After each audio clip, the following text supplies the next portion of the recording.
আসসালামু আলাইকুম। এটিএন বাংলা সংবাদে সবাইকে স্বাগত জানাচ্ছি। ফাতিহা শাফি। শুরুতেই বিআরবি কেবলস সংবাদ শিরোনাম। ৩৫ বছর পর রাষ্ট্রপতি নির্বাচনে ভোট গ্রহণ শুরু, চলবে বিকেল ৫টা পর্যন্ত। Voter ৩৪৯ MP. বঙ্গভবনে বিদায়ী রাষ্ট্রপতিকে গার্ড অব অনার। সংবিধানের ৭০ অনুচ্ছেদের জন্য বাধাগ্রস্ত হচ্ছে গণতন্ত্র, বলছে জামায়াত। স্বৈরতান্ত্রিক ধারায় চলছে বিএনপি সরকার, দাবি নাহিদের। সংবিধান জেনে বিরোধিতার আহ্বান চিফ হুইপের। স্বামীকে শেষ বিদায় জানালেন প্যারোলে মুক্ত সাবেক শিক্ষামন্ত্রী ডাক্তার দীপুমণি। গুলশান আজাদ মসজিদে জানাজা শেষে দাফন। কলকাতার হোটেলে অগ্নিকাণ্ডের ঘটনায় তদন্ত শুরু, নিহতদের গ্রামের বাড়ি সাতক্ষীরা ও কুষ্টিয়ায়। শোকের মাতম, দুর্ঘটনায় হতাহতে ভারতীয় হাই কমিশনারের দুঃখ প্রকাশ। দেশজুড়ে শুরু হলো কলেরা টিকাদান কর্মসূচি।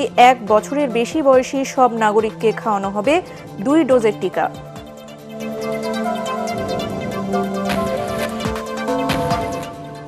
এবং গাজীপুরের শিল্পাঞ্চলে গ্যাসের তীব্র সংকট, পোশাক শিল্পসহ কারখানার উৎপাদন নেমেছে অর্ধেকে।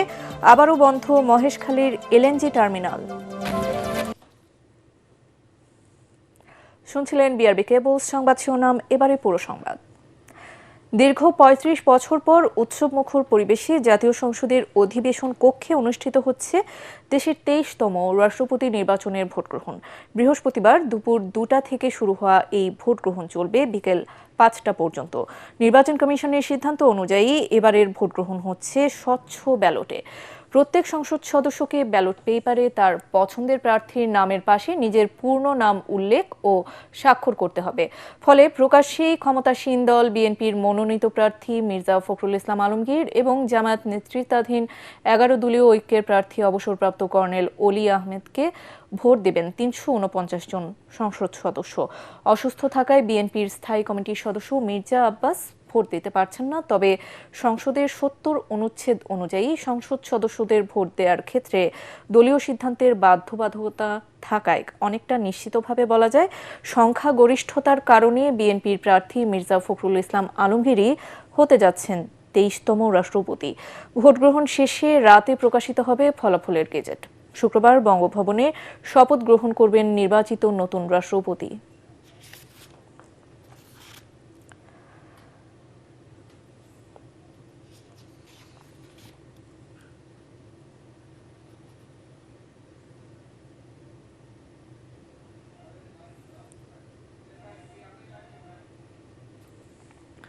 দর্শক, আমরা সরাসরি চলে যাচ্ছি সংসদ ভবনে রাষ্ট্রপতি নির্বাচনের ভোট গ্রহণ কেন্দ্রে।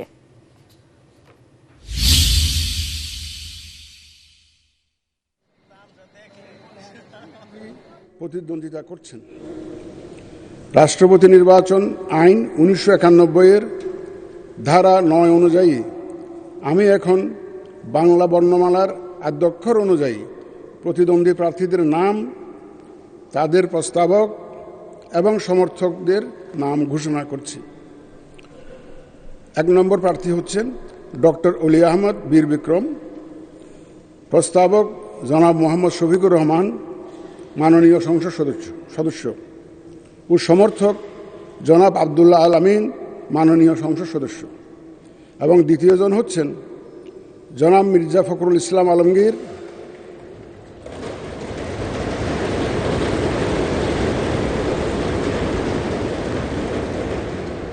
প্রস্তাবক ডক্টর আব্দুল মঈন খান, মাননীয় সংসদ সদস্য এবং সমর্থক জনাব গয়েশ্বর চন্দ্র রায়, মাননীয় সংসদ সদস্য। এবার আমি রাষ্ট্রপতি নির্বাচন আইন ১৯৯১ এবং রাষ্ট্রপতি নির্বাচন বিধিমালা ১৯৯১ অনুযায়ী ভোটদান পদ্ধতি এবং প্রাসঙ্গিক কিছু বিষয়ের প্রতি আপনাদের সানুগ্রহ দৃষ্টি আকর্ষণ করছি। উপস্থিত সহায়ক কর্মকর্তাগণ আপনাদের নিকট ব্যালট পেপার নিয়ে যাবেন। যারা আমার সাথে সহায়তা করার জন্য এসছেন, ওই সহায়ক কর্মকর্তারা আপনাদের কাছে ব্যালট নিয়ে যাবেন। ব্যালট পেপারের মুড়িতে ব্যালটের ক্রমিক নম্বর, মাননীয় সংসদ সদস্যদের নাম, বিভক্তি নম্বর উল্লেখ আছে। এর নিচে নির্ধারিত ফাঁকা ঘরে আপনি পূর্ণ নাম স্বাক্ষর করে ব্যালট পেপার গ্রহণ করবেন। দয়া করে পূর্ণ নাম স্বাক্ষর করে ব্যালট পেপারটা গ্রহণ করবেন আপনারা। ব্যালট পেপার গ্রহণকালে অনুগ্রহ করে ব্যালট পেপারের মুড়িতে আপনার নাম মুদ্রিত আছে কিনা তা নিশ্চিত হয়ে নেবেন। ব্যালট পেপারের মুড়িতে আপনার নাম মুদ্রিত আছে কিনা দয়া করে একটু দেখে নেবেন।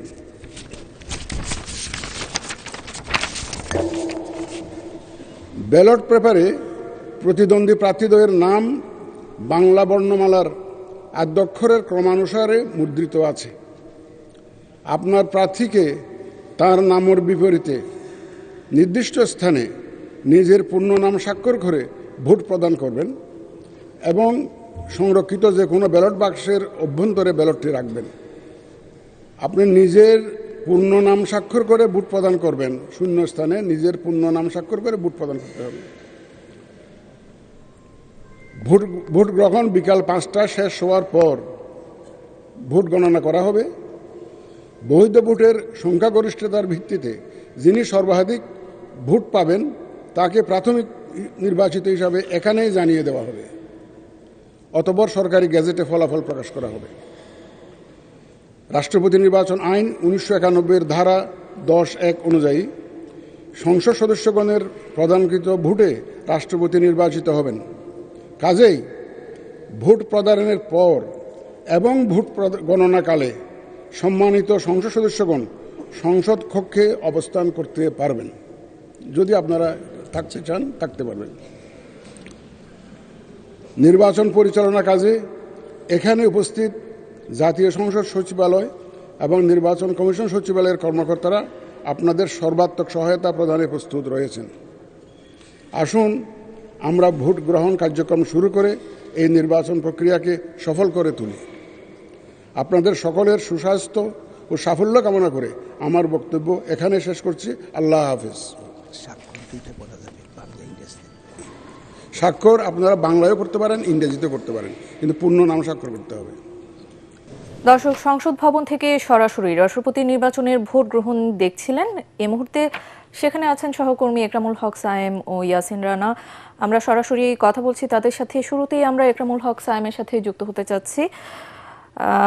সায়েম, ভোট গ্রহণ তো শুরু হয়েছে, সংসদ সদস্যদের উপস্থিতি আসলে কেমন দেখছেন?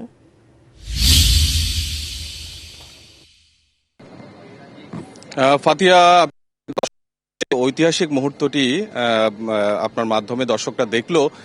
এরই মধ্যে ভোটগ্রহণ প্রক্রিয়া শুরু হয়েছে এবং এই ভোটগ্রহণের জন্য বিশেষ যে বৈঠক, সেই বৈঠকে প্রধান নির্বাচন কমিশনার এম নাসির উদ্দিন তিনি বক্তব্য দিয়েছেন এবং ভোট গ্রহণের প্রক্রিয়া তিনি সংসদ সদস্যদের সামনে তুলে ধরেছেন। এখন সংসদ সদস্যরা ব্যালট গ্রহণ করছেন এবং ভোট দিচ্ছেন। আপনি জানেন যে আজকে এই 2টা থেকে ভোট গ্রহণ শুরু হয়ে বিকেল 5টা পর্যন্ত চলবে এবং যে সংসদের যে অধিবেশন রয়েছে সেই অধিবেশনেই নিজের আসনে বসেই সংসদ সদস্যরা ভোট দেবেন এবং 1991 সালের পরে কিন্তু এই সংসদ সদস্যরা প্রথমবারের মতো 35 বছর পর সুযোগ পাচ্ছেন রাষ্ট্রপতি নির্বাচনে তাদের ভোটাধিকার প্রয়োগের। নিঃসন্দেহে এটি একটি ঐতিহাসিক মুহূর্ত এবং এই রাষ্ট্রপতি নির্বাচন যদিও বলা হচ্ছে যে এটি একটি নিয়ম রক্ষার নির্বাচন, তারপরও এই নির্বাচনকে ঘিরে সংসদ ভবনে এখানে কিন্তু এক ধরনের উৎসবমুখর পরিবেশ আমরা দেখেছি সংসদ সদস্যদের মধ্যে এবং বেশিরভাগ সংসদ সদস্যই যারা রয়েছেন ঢাকাতে এবং দেশে তারা এসেছেন এবং 5টা পর্যন্ত।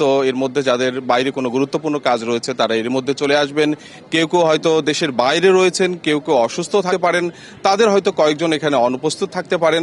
কিন্তু আপনি জানেন যে এই নির্বাচনে 2জন প্রার্থী অংশ নিচ্ছেন। মির্জা ফখরুল ইসলাম আলমগীর তিনি বিএনপির প্রার্থী এবং অলি আহমদ তিনি জামাতের যে 11 দলীয় জোট সেই জোটের প্রার্থী এবং যেটি নিয়ম রক্ষা নির্বাচন বললাম যে এখানে যেহেতু সংসদ সদস্যদের ভোটেই নির্বাচিত হয়, এখানে সংসদের যে আসন বিন্যাস এখন রয়েছে, আসন সংখ্যার যে বিন্যাস রয়েছে তাতে 70 অনুচ্ছেদ যেহেতু বলবৎ রয়েছে এখনো পর্যন্ত, সেক্ষেত্রে মির্জা ফখরুল ইসলাম আলমগীরই যে রাষ্ট্রপতি হিসাবে 23তম রাষ্ট্রপতি হিসাবে নির্বাচিত হচ্ছেন এটা অনেকটাই নিশ্চিত।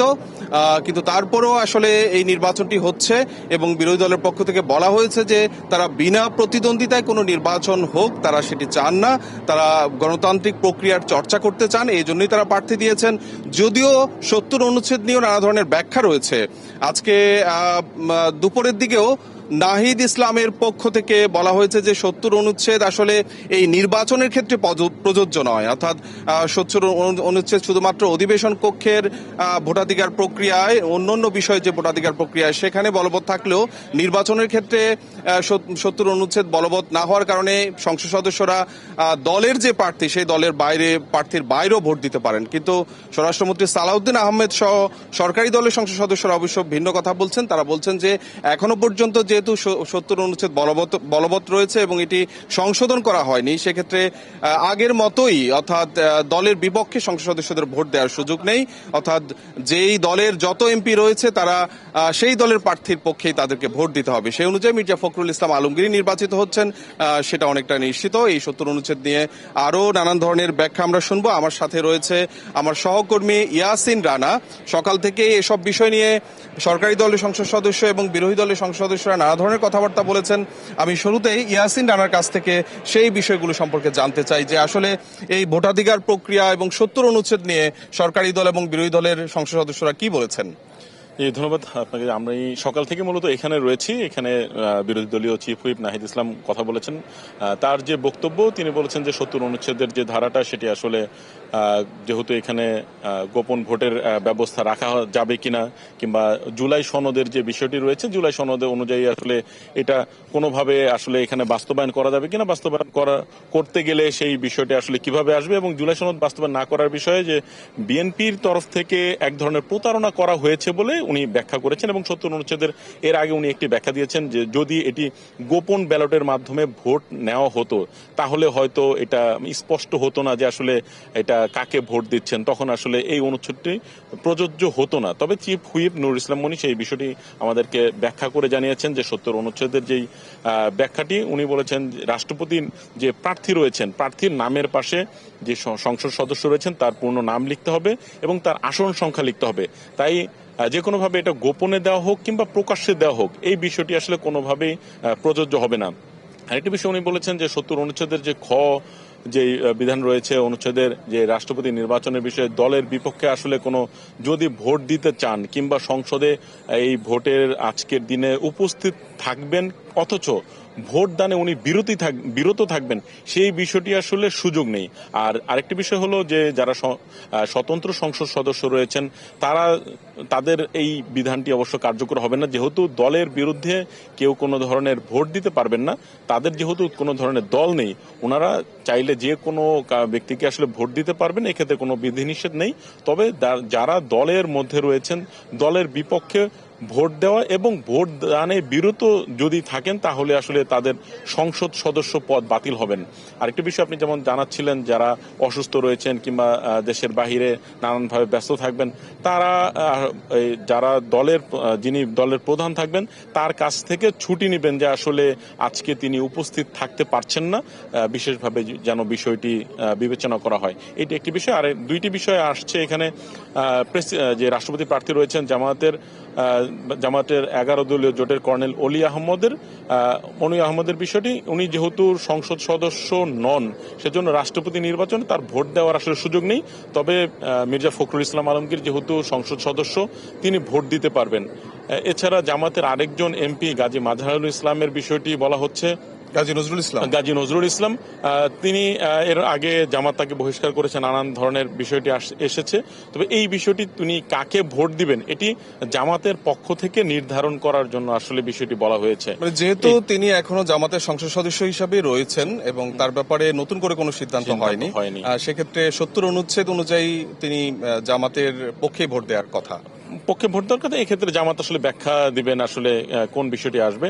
আর ভোটদানের যে প্রক্রিয়াটি রয়েছে, প্রক্রিয়াটি মূলত এখন যেই অধিবেশনে যার আসনে সংসদ সদস্যরা বসবেন এবং সেখানেই সংসদের যারা রিটার্নিং কর্মকর্তা এম নাসির উদ্দিনের নেতৃত্বে যারা এখানে স্টাফ থাকবেন, কর্মকর্তা থাকবেন, তারা সংসদ সদস্যদের সেই আসনে ব্যালট পৌঁছাবেন এবং সেই ব্যালট পৌঁছানোর পরে সংসদ সদস্যরা সে ভোট দিবেন এবং সেই ব্যালটটি তারা সেইখানে বক্স রাখা হবে 4টি, যে যার সুবিধা মতো সেখানে বক্সে রাখবেন, এবং ভোট দান যখন শেষ হয়ে যাবে, এটা 5টার আগেও যদি শেষ হয়, তখন আসলে মূলত ভোট দানের যেই ভোট দেওয়ার পরে যে গণনা প্রক্রিয়া সেটা শুরু করবেন, এবং যখন শুরু হবে সেটি বিটিভির মাধ্যমে লাইভ সম্প্রচার করা হবে, এবং তৎক্ষণাৎ এখানে রেজাল্ট প্রকাশ করা হবে, এবং রেজাল্ট প্রকাশ করার পরে নির্বাচন কমিশন গেজেট প্রকাশ করবে, এবং আগামীকাল সন্ধ্যা 7টায় বঙ্গভবনে রাষ্ট্রপতির শপথ গ্রহণ অনুষ্ঠানটি আসলে অনুষ্ঠিত হবে।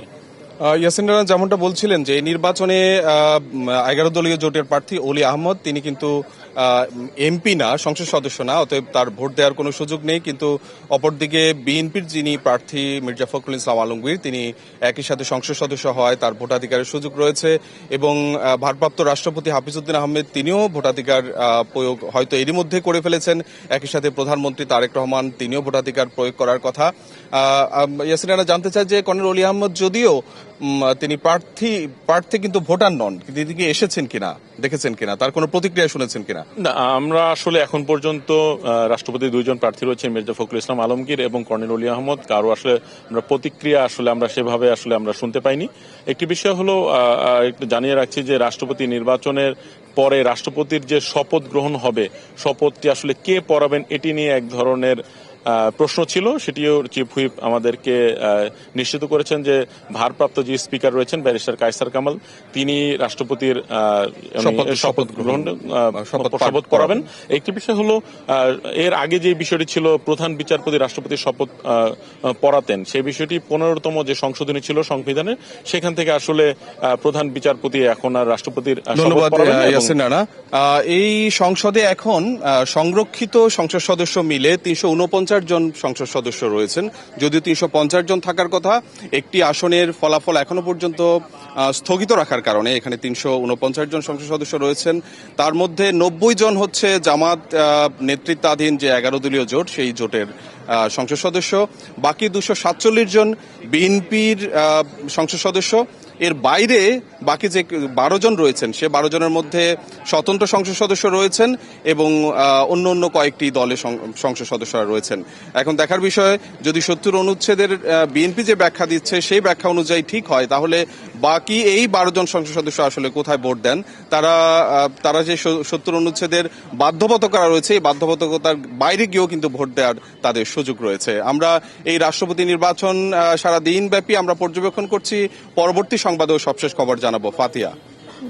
অসংখ্য ধন্যবাদ সায়েম এবং ইয়াসিন রানা, আপনাদের দুজনকেই অনেক গুরুত্বপূর্ণ তথ্য জানান দিচ্ছিলেন রাষ্ট্রপতি নির্বাচন নিয়ে। আবারও যুক্ত হব পরবর্তী সংবাদে আপনাদের সাথে। শেষবারের মতো অফিস করে বঙ্গভবন থেকে বিদায় নিয়েছেন অস্থায়ী রাষ্ট্রপতি মেজর অবসরপ্রাপ্ত হাফিজউদ্দিন আহমদ। রাষ্ট্রীয় আনুষ্ঠানিকতার মধ্য দিয়ে রাষ্ট্রপতির কার্যালয় ত্যাগ করেন তিনি। বিদায়ের আগে প্রেসিডেন্ট গার্ড রেজিমেন্টের একটি চৌকস দল অস্থায়ী রাষ্ট্রপতিকে গার্ড অব অনার জানায়। এ সময় বঙ্গভবনের বিভিন্ন বিভাগের কর্মকর্তারা তাকে ফুল দিয়ে বিদায় শুভেচ্ছা জানান। উপস্থিত সবার সাথে কুশল বিনিময় করেন মেজর হাফিজউদ্দিন আহমেদ। বিদায় অনুষ্ঠানে উপস্থিত ছিলেন রাষ্ট্রপতি, সামরিক ও বেসামরিক সচিব সহ ঊর্ধ্বতন সরকারি কর্মকর্তারা। বিদায়কালে হাফিজউদ্দিন আহমদ দেশের শান্তি, অগ্রগতি ও সরকারের সাফল্য কামনা করেন। গত 24শে জুলাই তৎকালীন রাষ্ট্রপতি মোহাম্মদ শাহাবুদ্দিন স্বাস্থ্যগত কারণে পদত্যাগ করলে সংবিধানের 54 অনুচ্ছেদ অনুযায়ী জাতীয় সংসদের স্পিকার হাফিজউদ্দিন আহমদ ভারপ্রাপ্ত রাষ্ট্রপতির দায়িত্ব গ্রহণ করেন।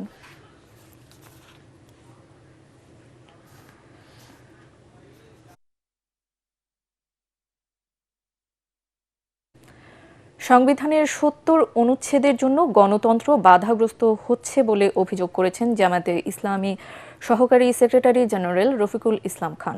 এই অনুচ্ছেদের কারণে রাষ্ট্রপতি নির্বাচনে সংসদ সদস্যরা স্বাধীনভাবে ভোট দিতে পারবে না। এদিকে জুলাই সনদের আলোকে নয়, আগের ফ্যাসিবাদী সাংবিধানিক ধারায় রাষ্ট্রপতি নির্বাচন হচ্ছে বলে অভিযোগ করেছেন জাতীয় নাগরিক পার্টির আহ্বায়ক ও বিরোধী দলীয় চিফ হুইপ নাহিদ ইসলাম। তিনি বলেন, বিএনপি অক্ষরে অক্ষরে জুলাই সনদ বাস্তবায়নের কথা বললেও সবকিছুই আগের স্বৈরতান্ত্রিক ধারাবাহিকতায় করছে, যা গণভোটের রায়ের সাথে প্রতারণা।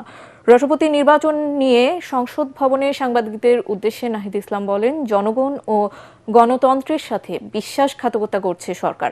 সব প্রতিষ্ঠান দলীয়করণ করা হচ্ছে জানিয়ে বিরোধী দলীয় চিফ হুইপ বলেন, গণতন্ত্রের পক্ষে নেই বিএনপি। সরকার দলের আজকে আরেকটা জিনিস স্পষ্ট হচ্ছে, তারা নির্বাচনের পর থেকেই বলে আসছিল যে অক্ষরে অক্ষরে তারা জুলাই সনদ বাস্তবায়ন করবে। তাহলে তারা বলতেছে মুখে এই কথা, কিন্তু তারা দেখেন প্রত্যেকটা কাজ করতেছে আগের ধারাবাহিকতা। ফলে রাষ্ট্রপতি নির্বাচিত হচ্ছে আমাদের যে ফ্যাসিবাদী স্বৈরতান্ত্রিক যেই ব্যবস্থা, যেই সাংবিধানিক ব্যবস্থা ছিল সেটার ধারাবাহিকতা হিসেবে কিন্তু বর্তমান রাষ্ট্রপতি নির্বাচিত হচ্ছে, নতুন কিছু না। কিন্তু আমরা মত প্রকাশের জন্য আমরা স্বাধীন করে দিয়েছি, কাজে স্বাধীনভাবে যদি কেউ অন্য জায়গায় দিতে চায় দিবে, কিন্তু তবে আমাদের ধারণা আমাদের সাথে যারা আছে এরা কি দেবে ইনশাআল্লাহ। বিরোধী দলকে সংবিধান জেনে বিরোধিতা করার আহ্বান জানিয়েছেন সরকার দলীয় চিফ হুইপ নুরুল ইসলাম মনি। বলেন, বিদ্যমান সংবিধান অনুযায়ী রাষ্ট্রপতি নির্বাচন হচ্ছে। সংসদ ভবনে মিডিয়া সেন্টারে আয়োজিত ব্রিফিংয়ে তিনি এসব কথা বলেন। চিফ হুইপ বলেন, ভোট দিতে পারবেন মির্জা ফখরুল ইসলাম আলমগীর, ভোট দিতে পারবেন না কর্নেল অলি আহমেদ।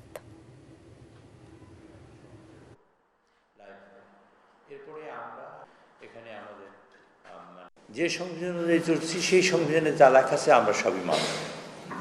আবার সংবিধান যেদিন পরিবর্তন হবে সেই অনুযায়ী আমার চলবে। সংবিধান হলো দেশের সর্বোচ্চ আইন। বিরোধী দল যদি অভিযোগ করে, বিরোধী দল অভিযোগ করতেই পারেন তারা, আর অভিযোগ করাটা তাদের জন্য স্বাভাবিক, কিন্তু এটা করা উচিত কাগজপত্র দেখে। রাষ্ট্রপতি নির্বাচন নিয়ে দেশের গণমাধ্যমগুলো সঠিক সংবাদ প্রচার করবে বলে আশা ব্যক্ত করেছেন তথ্যমন্ত্রী জহিরুদ্দিন স্বপন। রাজধানীর চীন মৈত্রী সম্মেলন কেন্দ্রে 21 শতকের চাকুরির বাজারে নেতৃত্ব দিতে তরুণদের ক্ষমতায়ন শীর্ষ জব এক্সপোর উদ্বোধনী অনুষ্ঠান শেষে সাংবাদিকদের প্রশ্নের জবাবে মন্ত্রী আরও বলেন, জুলাই সনদ 24-এর আকাঙ্ক্ষা, সব দল মিলেই এই সনদ বাস্তবায়ন করা হবে। তথ্য মন্ত্রণালয় দেশের সকল গণমাধ্যমের প্রতি খুবই আস্থাশীল যে তারা তাদের নিজেদের দায়িত্বের জায়গা থেকেই এ ধরনের একটি গুরুত্বপূর্ণ ইভেন্টকে কভার করবেন। রাষ্ট্রপতি নির্বাচনের যে আনুষ্ঠানিকতা আমরা শেষ করতে যাচ্ছি, এর মধ্য দিয়ে এক নতুন দিগন্তের উন্মোচনা করতে পারব এবং গণমাধ্যম যেভাবে সহযোগিতা করছেন ভবিষ্যতে সেভাবেই সহযোগিতা করবেন বলে আমরা আশাবাদী। সাবেক শিক্ষামন্ত্রী ও কার্যক্রম নিষিদ্ধ আওয়ামী লীগের যুগ্ম সাধারণ সম্পাদক ডাক্তার দীপু মনির স্বামী তৌফিক নেওয়াজের জানাজা অনুষ্ঠিত হয়েছে। বাদজোহর গুলশান আজাদ মসজিদে তার জানাজায় অংশ নেন বিভিন্ন শ্রেণী পেশার মানুষ। এর আগে স্বামীর শেষ বিদায়ে অংশ নিতে 12 ঘন্টার প্যারোলে মুক্তি পেয়ে রাজধানীর কলাবাগানের বাসায় আসেন সাবেক এই মন্ত্রী। সেখানে শেষবারের মতো প্রয়াত স্বামীকে দেখেন দীপুমণি। এ সময় নিজ বাসায় স্বজনদের সঙ্গে বেশ কিছুক্ষণ সময় কাটান তিনি। পরে বেলা 12:30টার দিকে কলাবাগানের বাসা ছাড়েন তিনি। এর আগে সকাল 6:15 দীপুমণিকে মুন্সিগঞ্জ কারাগার থেকে পুলিশ ভ্যানে করে পুলিশি পাহারায় ঢাকায় আনা হয়। সন্ধ্যা 6টা পর্যন্ত তার প্যারোল কার্যকর থাকবে। পারিবারিক সিদ্ধান্ত অনুযায়ী ব্যারিস্টার তৌফিক নেওয়াজকে বনানী কবরস্থানে দাফন করা হবে।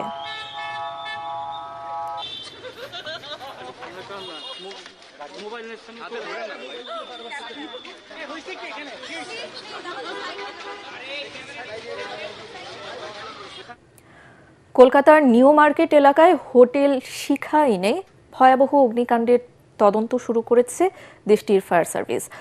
হোটেল ভবন সিলগালা করার পাশাপাশি তদন্ত কার্যক্রম শুরু করেন সংশ্লিষ্টরা। এদিকে আগুনে নিহত 9 জনের মধ্যে 7 জন বাংলাদেশির পরিচয় শনাক্ত করেছে পররাষ্ট্র মন্ত্রণালয়। নতুন করে শনাক্ত করা হয়েছে সাতক্ষীরার কালীগঞ্জের রেবতী সরকার ও SM আলিমুজ্জামানের মরদেহ। এ ঘটনায় শোকের ছায়া নেমে এসেছে পরিবারে। রিপোর্ট করছেন ঐশী গোস্বামী প্রমা। রাত তখন আনুমানিক 2টা। হঠাৎ আগুনের লেলিহান শিখায় মুহূর্তেই আতঙ্ক ছড়িয়ে পড়ে কলকাতার নিউ মার্কেট এলাকার মির্জা গালিবস স্ট্রিটে। 5 তলা হোটেল ভবনে অবস্থানরতরা গভীর ঘুমে। আগুনের সঙ্গে দ্রুত ধোঁয়ায় আচ্ছন্ন হয়ে পড়ে পুরো হোটেল।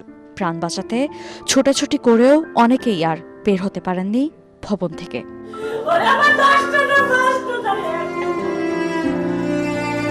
ভয়াবহ সেই অগ্নিকাণ্ডে প্রাণ হারিয়েছেন অন্তত 9 জন। তাদের মধ্যে 7 জনই বাংলাদেশি। একটি রাত আর আগুন, মুহূর্তেই নিভে যায় 9টি প্রাণ। নতুন করে শনাক্ত হওয়া 2 বাংলাদেশি সাতক্ষীরার কালীগঞ্জ উপজেলার তারালী ইউনিয়নের SM আলিমুজ্জামান সাজু। ও একই উপজেলার তেঁতুলিয়া গ্রামের ভবেশ সরকারের স্ত্রী রেবতী সরকার।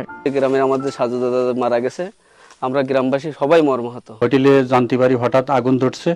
আগুন ধরার পরে জানতে পারি যে ও হলো ওখানে মারা গেছে এবং আমার এক আত্মীয়র মাধ্যমে ওটা নিশ্চিত করি। রাত 8টা সাড়ে 8টার দিকে আমরা সংবাদ পাইছি, এতে আমরা খুব দুঃখ আছি, খুব আছি, আমরা শোকেও আছি। এর আগে শনাক্ত করা হয়েছে কুষ্টিয়ার সাংবাদিক দেবাশিস দত্তের পরিবারের 4 সদস্য এবং ঢাকার আমিনবাজারের আহমেদ বাবুর মরদেহ।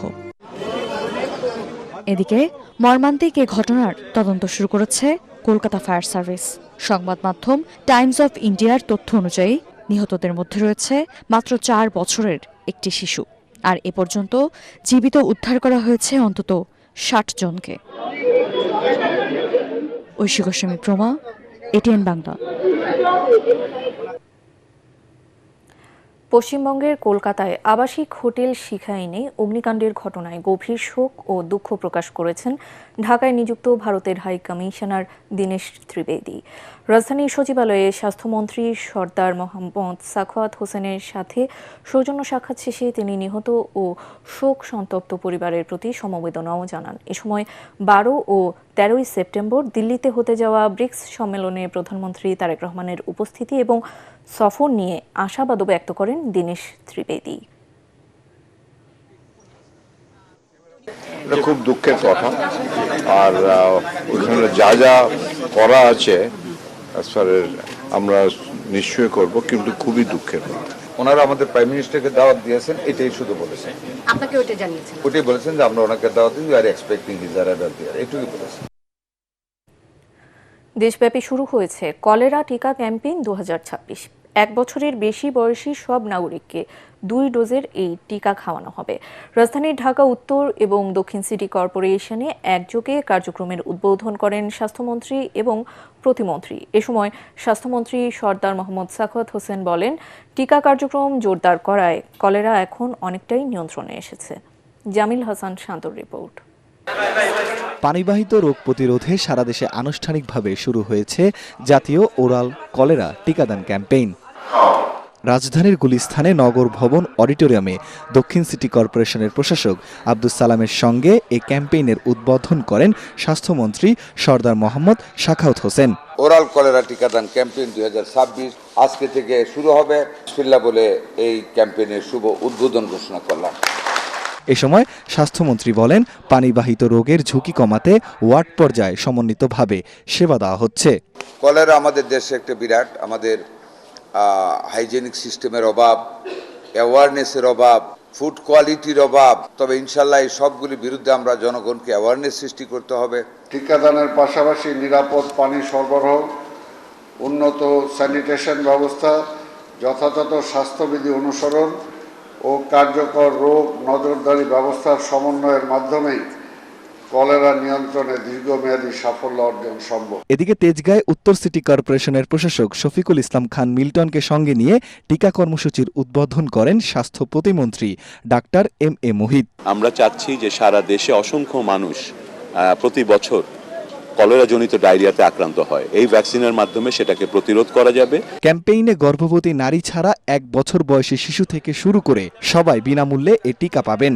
22 আগস্ট থেকে 21 সেপ্টেম্বর প্রথম ডোজ এবং 26 সেপ্টেম্বর থেকে 25 অক্টোবর দেওয়া হবে দ্বিতীয় ডোজ। ঢাকায় মোট 308টি নির্দিষ্ট কেন্দ্রে এবং সারা দেশে জেলা এবং উপজেলায় নিয়মিত ইপিআই কেন্দ্র, কমিউনিটি ক্লিনিক, বিভিন্ন শিক্ষা প্রতিষ্ঠান এবং ভ্রাম্যমাণ টিকাদান টিমের মাধ্যমে কলেরা টিকা খাওয়ানো হবে বলে জানিয়েছেন স্বাস্থ্য বিভাগ। জামিল হাসান শান্ত, এটিএন বাংলা, ঢাকা। গাজীপুরের শিল্পাঞ্চলে গ্যাসের তীব্র সংকটে পোশাক শিল্পসহ কলকারখানার উৎপাদন প্রায় 40% কমে গেছে। গ্যাসের চাপ না থাকায় অনেক সিএনজি পাম্প বন্ধের পথে, বাসাবাড়িতেও জ্বলছে না চুলা। পরিস্থিতি উত্তরণে সরকারকে দ্রুত কার্যকর পদক্ষেপ নেওয়ার দাবি ভুক্তভোগীদের। গাজীপুর থেকে মাজহারুল ইসলাম মাসুমের রিপোর্ট, জানাচ্ছেন আসিফুর রহমান সাগর। গাজীপুর শিল্পাঞ্চলে গ্যাস সংকট তীব্র আকার ধারণ করেছে।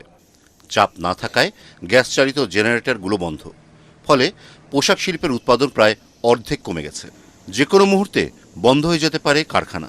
এতে একদিকে বাংলাদেশ যেমন ক্রেতা হারাবে, অন্যদিকে পোশাক শিল্পের লাখ লাখ শ্রমিক বেকার হয়ে পড়বে। গত 3 দিন যাবত গ্যাসে একদম টোটালি বন্ধ সরবরাহ গ্যাস। এই অবস্থা চলতে থাকলে মালিক তো ফ্যাক্টরি চালাতে যাচ্ছে, অটোমেটিক ফ্যাক্টরি বন্ধ হয়ে যাবে এবং সবাই এখানে প্রায় 700 লোকের কর্মসংস্থানগুলো তাদের হারাবে। এদিকে সিএনজি স্টেশনগুলোতেও নেই গ্যাসের চাপ।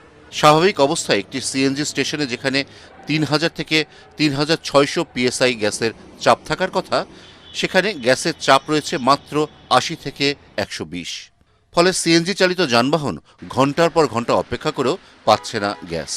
চালকরা বলছেন, সংসার চালানো তো দূরের কথা, জমার টাকাও উঠছে না তাদের। আজকে 3 দিন যাবত আমাদের পাম্প বন্ধ, আমাদের একেবারে জিরো, মিটারে কোনো রিডিংই ওঠে না। আমরা ভাড়া গাড়ি চালাই, আমাদের 700 টাকা জমা দিতে হয়।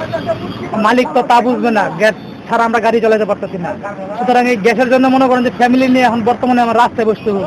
আমি সরকারের কাছে আবেদন করি, এই সেবাগুলো যত দ্রুত তারা দেখে, এগুলোর প্রতি যত আগ্রহ করে এবং সমাধান করে। এদিকে গ্যাসের অভাবে বাসা বাড়িতে জ্বলছে না চুলা।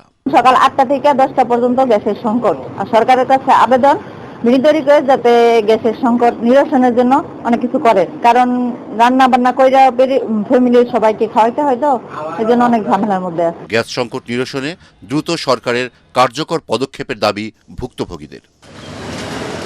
Bureau report, ATN Bangla. এদিকে আবারও বন্ধ হয়ে গেছে কক্সবাজারের মহেশখালীতে মার্কিন কোম্পানি এক্সিলারেট এনার্জির টার্মিনাল থেকে গ্যাস সরবরাহ। নতুন এলএনজি কার্গো না আসায় গত 3 দিন ধরে সরবরাহ কমছিল। শেষ পর্যন্ত বিকেলে টার্মিনালটি থেকে গ্যাস সরবরাহ পুরোপুরি বন্ধ হয়ে যায়। তবে আজ একটি এলএনজি কার্গো আসার কথা রয়েছে, সেটি টার্মিনালে যুক্ত হলেই আংশিকভাবে গ্যাস সরবরাহ শুরু হতে পারে বলে জানিয়েছে সংশ্লিষ্টরা। কার্যক্রম শুরুর কয়েকদিনের মধ্যেই টার্মিনালটি আবারও বন্ধ হয়ে যাওয়ায় দেশে গ্যাস সরবরাহ পরিস্থিতিতে নতুন করে চাপ তৈরি হয়েছে। জামালপুরের মাদারগঞ্জে বহুল আলোচিত চাচা ভাতিজা হত্যা মামলায় 7 আসামিকে মৃত্যুদণ্ড এবং 7 জনকে যাবজ্জীবন কারাদণ্ড দিয়েছে আদালত। দুপুরে জামালপুরের অতিরিক্ত জেলা ও দায়রা জজ প্রথম আদালতের বিচারক মোহাম্মদ নেজামুদ্দিন এ রায় দেন। রাষ্ট্রপক্ষের আইনজীবী দিদারুল ইসলাম দিদার জানান, 2016 সালের 10ই এপ্রিল মাদারগঞ্জের গজারিয়া গ্রামে মহর আলী ও তার ভাতিজা স্বপন মিয়াকে কৌশলে ডেকে নিয়ে কুপিয়ে হত্যা করা হয়। নিখোঁজের 3 দিন পর একটি পাট ক্ষেত থেকে তাদের ক্ষতবিক্ষত লাশ উদ্ধার করে পুলিশ। চাঞ্চল্যকর জোড়া খুনের এ ঘটনায় নিহত স্বপনের বাবা জাহাঙ্গীর আলম বাদী হয়ে একই বছরের 19 মে মাদারগঞ্জ থানায় হত্যা মামলা দায়ের করেন। আদারভিটা ইউনিয়ন পরিষদ নির্বাচনকে কেন্দ্র করে বিরোধের জেরে এ হত্যাকাণ্ড ঘটে বলে মামলার অভিযোগে উল্লেখ করা হয়। নিহত মহর আলী ছিলেন দ্বাদশ শ্রেণীর শিক্ষার্থী আর স্বপন মিয়া পড়তেন 10ম শ্রেণীতে। রাজধানীর বিমানবন্দর এলাকায় ডিএল ফিলিং স্টেশনে ডাকাতির ঘটনার মূল হোতা জলিল সহ 3 জনকে গ্রেফতার করেছে র্যাব। র্যাবের মিডিয়া সেন্টারে সংবাদ সম্মেলনে এ তথ্য জানান লিগ্যাল অ্যান্ড মিডিয়া উইংয়ের পরিচালক। তিনি জানান, গ্রেফতারকৃতদের কাছ থেকে ডাকাতির আরও 48 লাখ টাকা উদ্ধার করা হয়েছে। জিএম তসলিমের রিপোর্ট।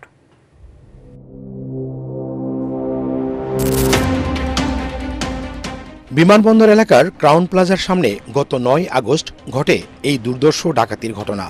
ফিলিং স্টেশনের 1,21 লাখ টাকা লুট করে ডাকাত দল। র্যাব জানায়, 3টি মোটরসাইকেলে 6 জন সহ মোট 9 জন এই ডাকাতিতে অংশ নেয়।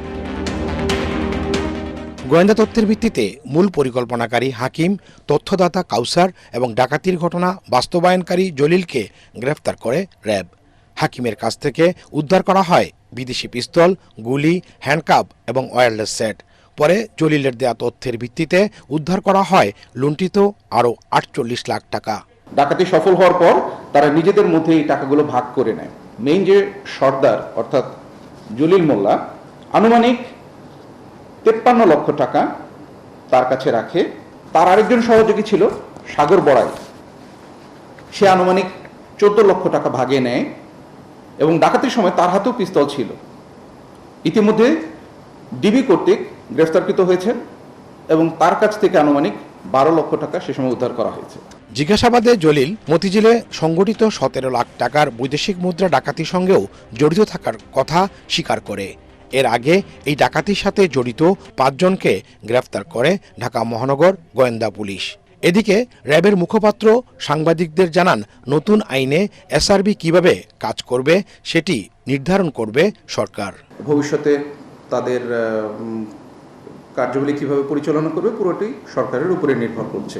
নতুন একটি আইন প্রণীত হচ্ছে এবং এই আইন প্রণয়নের মাধ্যমে আমি বলবো যে এই বাহিনীটির জন্য নতুন একটি অধ্যায়ের সূচনা হতে যাচ্ছে। তবে কাঠামোগত পরিবর্তন হলেও এই বাহিনীর প্রতিটি সদস্য জবাবদিহিতার আওতায় থাকবে বলে জানান র্যাবের এই মুখপাত্র। GM Taslim, ATN Bangla, Dhaka. রোহিঙ্গা সংকট বাংলাদেশের পরিবেশ থেকে শুরু করে অর্থনীতির ওপর প্রচণ্ড চাপ ও প্রভাব ফেলছে বলে মন্তব্য করেছেন সেনাপ্রধান জেনারেল ওয়াকারুজ্জামান। রাজধানীর মিরপুর সেনানিবাসী ন্যাশনাল ডিফেন্স কলেজে NDC কোর্সের সমাপনী অনুষ্ঠানে তিনি বলেন, রোহিঙ্গারা মাদক পাচার ও চোরাচালান সহ নানা ধরনের অপরাধমূলক কাজ করছে। ফলে সীমান্ত সমস্যা ও পার্বত্য এলাকায় অস্থিতিশীলতা সহ নানামুখী চ্যালেঞ্জ তৈরি হয়েছে। 3 সপ্তাহব্যাপী এই কোর্সে এবছর সংসদ সদস্য, ঊর্ধ্বতন সামরিক কর্মকর্তা, শিক্ষাবিদ, চিকিৎসক ও কূটনৈতিক সহ 39 জন ফেলো অংশ নেন। পরে ফেলোদের হাতে সনদপত্র তুলে দেন সেনাপ্রধান। আপনারা জেনেছেন যে রোহিঙ্গা ইস্যুস কিভাবে আমাদের এফেক্ট করছে। ওই এলাকার এনভায়রনমেন্ট নষ্ট করা থেকে শুরু করে ইকোনমির উপরে হিউজ একটা প্রেশার, ড্রাগ ট্রাফিকিং, স্মাগলিং থেকে শুরু করে ওখানে অনেক ধরনের অপকর্ম চলছে। পূবালী ব্যাংক বাণিজ্য সংবাদ।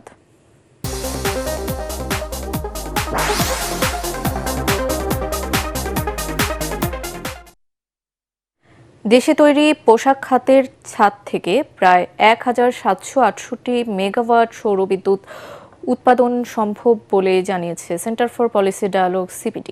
রাজধানীর ব্র্যাক সেন্টারে আয়োজিত সেমিনারে CPD জানায়, বর্তমানে মোট বিদ্যুৎ চাহিদার 3% আসে সৌরবিদ্যুৎ থেকে। সম্ভাবনা কাজে লাগাতে পারলে চাহিদার 14% পূরণ করা সম্ভব। জ্বালানি বিশেষজ্ঞরা বলছেন, অর্থ সংকট ও আমলাতান্ত্রিক জটিলতায় আটকে আছে এই সম্ভাবনা। এবার আন্তর্জাতিক সংবাদ।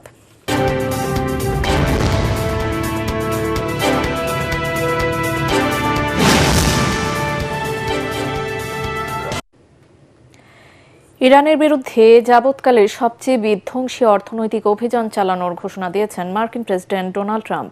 বিশ্বের কোনো দেশ যদি ইরানকে সাহায্য করতে এগিয়ে আসে, সেই দেশকে কঠোর পরিণাম ভোগ করতে হবে বলেও হুঁশিয়ারি দেন তিনি।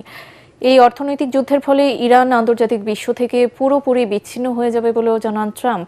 যোগাযোগ মাধ্যম ট্রুথ সোশ্যালে দেওয়া এক বার্তায় এই হুঁশিয়ারি দেন প্রেসিডেন্ট ট্রাম্প। আল জাজিরার প্রতিবেদনে এই তথ্য জানানো হয়। ট্রাম্প বলেন, ইরানকে আর কেউ চুক্তির জন্য এত সুযোগ সুবিধা, এত ছাড় দেয়নি। এটা তাদের জন্য দুঃখজনক যে তারা চুক্তি করতে ব্যর্থ হয়েছে। এবার খেলার খবর।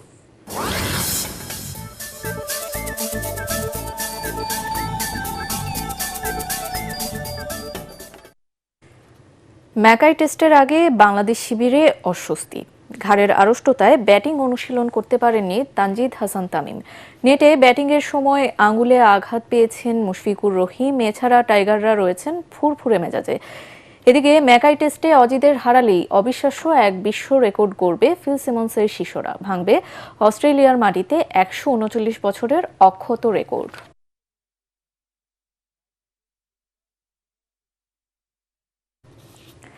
শেষ করার আগে বিআরবি কেবল সংবাদ শিরোনাম আরও একবার।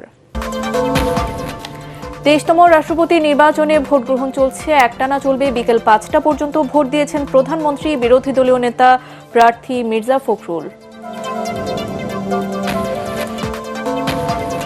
সংবিধানের 70 অনুচ্ছেদের জন্য বাধাগ্রস্ত হচ্ছে গণতন্ত্র, বলছে জামায়াত।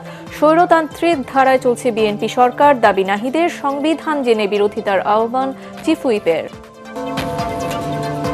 স্বামীকে শেষ বিদায় জানালেন প্যারোলে মুক্ত সাবেক শিক্ষামন্ত্রী ডাক্তার দীপু মনি। গুলশান আজাদ মসজিদে জানাজা শেষে দাফন।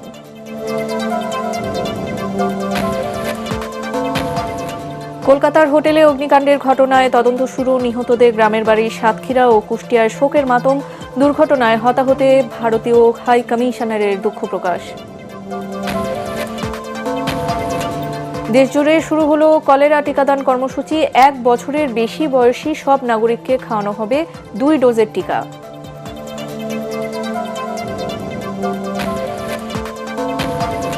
এবং গাজীপুরের শিল্পাঞ্চলে গ্যাসের তীব্র সংকট, পোশাক শিল্পসহ কারখানার উৎপাদন নেমেছে অর্ধেকে। আবারও বন্ধ মহেশখালীর এলএনজি টার্মিনাল।